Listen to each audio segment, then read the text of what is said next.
नमस्कार। आप सुन रहे हैं आध्यात्मिक यात्रा।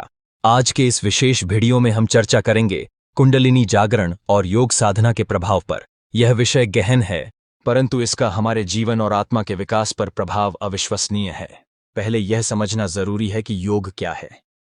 योग का अर्थ है चित्त की वृत्तियों का निरोध। इसे योग चित्त वृत्ति निरोध कहा गया है। योग का मूल उद्देश्य है आत्मा को परमात्मा से जोड़ना।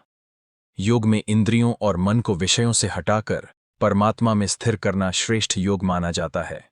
अब बात करते हैं कुंडलिनी के जागरण की। जब कुंडलिनी पूर्ण रूप से जागृत हो जाती है तो सभी चक्रों का भेदन तेजी से संभव हो जाता है। शरीर में कौन कौन सी शक्तियां और सिद्धियां कहां कहां स्थित हैं, ये सब स्पष्ट रूप से अनुभव होने लगती हैं। इसके बाद साधक को धीरे धीरे पूरे ब्रह्मांड का सूक्ष्म स्वरूप दिखने लगता है। इसे यत्पिंडे तद ब्रह्मांडे और ब्रह्मांडे सुपिंडे का सिद्धांत कहा गया है।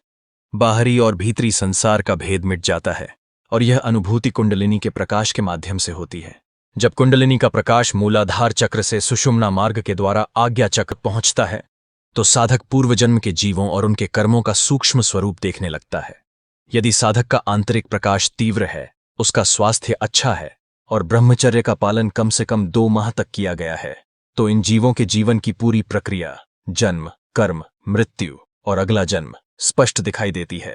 इसमें जीव जंतु, वृक्ष, पौधे आदि शामिल होते हैं, लेकिन ये छाया स्वरूप होते हैं, इसलिए साधक को डरना नहीं चाहिए। इसके बाद साधक को अपने पूर्व जन्मों में किए गए भजन और ध्यान के अनुसार देवताओं के दर्शन होते हैं। पूर्ण जागरण के बाद साधक को परमात्मा के विभिन्न रूपों में दर्शन होते हैं। विशेषकर विष्णु भगवान चतुर्भुज रूप में शंख, चक्र, गदा और पद्म के साथ प्रकट होते हैं। इसे आत्म साक्षात्कार कहा जाता है। कुछ साधकों को विष्णु के रूप में दर्शन की बजाय ओम का दर्शन होता है।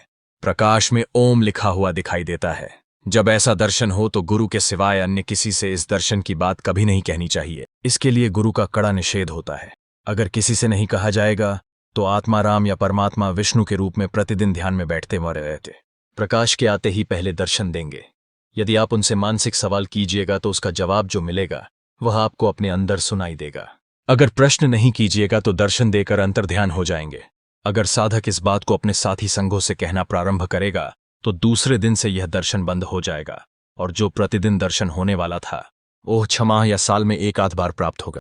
कुंडलिनी का प्रकाश मूलाधार से जब चलता है तो आज्ञा चक्र से आगे अर्थात ऊपर की तरफ चलने पर शक्ति अधिक मिलने के कारण उसमें कुछ कंपन हुआ करता है। ऐसा हजारों में से 1 साधकों में पाया गया है। अधिकांश साधकों में यही देखा जाता है कि कंपन शांत हो गया है। यह पूर्ण जागरण की पहचान है। साधक का चेहरा तेजस्वी और रोशन हो जाता है। उसकी वाणी में नम्रता, सहनशीलता और मिठास आ जाती है।